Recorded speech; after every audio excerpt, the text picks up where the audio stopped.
It is inexplicable that today, with all that has been advanced and done, there are still people who refer sound in films as noise and its creators as technicians. Or perhaps it can be explained by the lack of knowledge about what sound brings to films. It is inexplicable that even today, there are those who still think that the audio in the audio-visual word is a prefix of support to something superior, the visual. And it is not so, because the audio-visual word and in the audio the music is included is a whole. It forms the film. Of course, there are technical aspects in the use of sound, such as the natural sounds of the street in a street scene, but there are also many examples of dramatic or even narrative use of sound in films, which thus becomes a dramatic, artistic contribution. In Star Wars,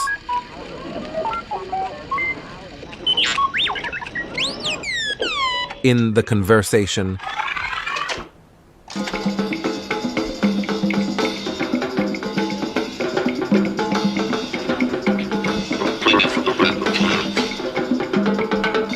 in Once Upon a Time in the West,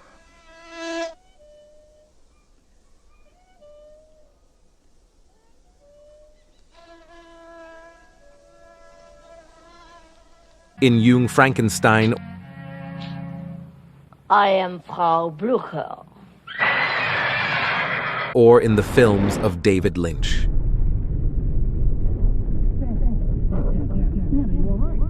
In many, many films, sound is more than sound. It is film creation. We are going to dedicate a space to these contributions that many times are in synergy or in symbiosis with the music itself. And there is no better way to start this journey than talking about a film that makes an absolutely unique and exemplary use of sound, The Zone of Interest.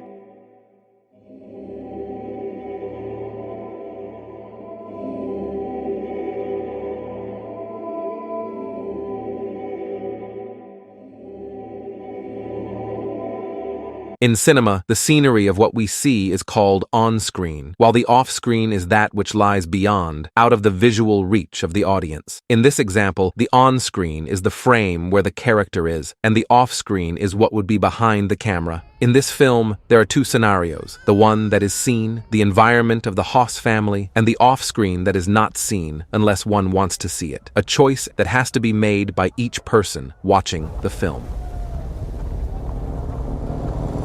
What we see on screen is what happens to the Haas family, their routines, Bring das bitte mal nach oben, ja? Und dann kommst du wieder runter. Ich hab was für dich. their indifferences, Kleidern, die sie hätte wählen können, hat sie ausgerechnet eines genommen, das man einer kleinen Jüdin gehörte, die aber nur halb so breit war wie sie. their fights, Okay. Was will die hier stehen? Wir sind eine dumme Gans.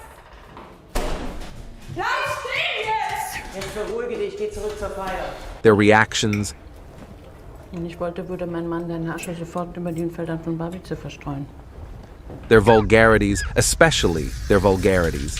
After having sex with one of his slaves, he cleans his genitals in a filthy place with a towel that, after getting wet and stained, he puts it away again for its next use. Mika Levi's music is brief and concise, making explicit the real hell of this idyllic environment. As soon as the film begins and on fade to black, the music of horror, which is the truth,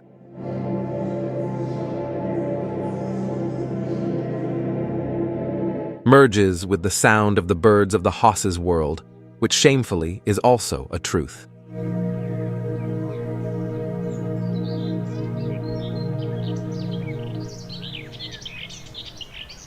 Atrocious. The off-screen exists because of the sounds on the other side of the wall, noises,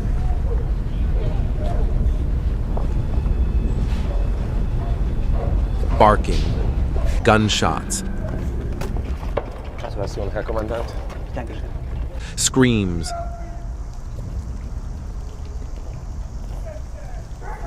suffering, Die Sonnenblume, ja. humiliation.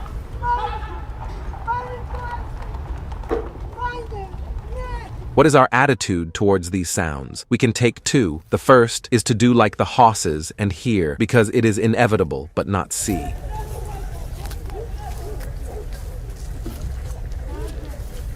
And what is not seen, even if it is heard, simply does not exist.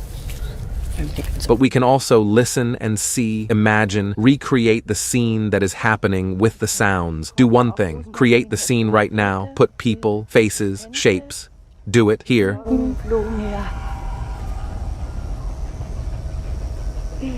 Und hier ist der Kohlrabi. Die Kinder essen wahnsinnig viel. And here.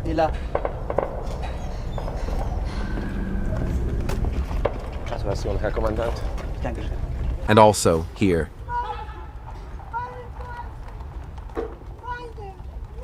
Have you listened and have you seen? If you have, then in the film there is no more on-screen and off-screen. There is only a scenic space, and it is you who have enlarged it.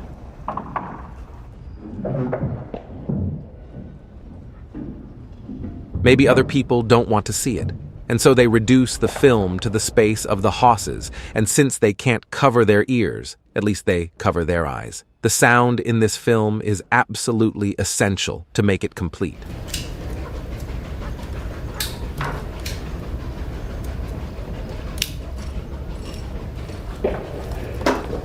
Nee.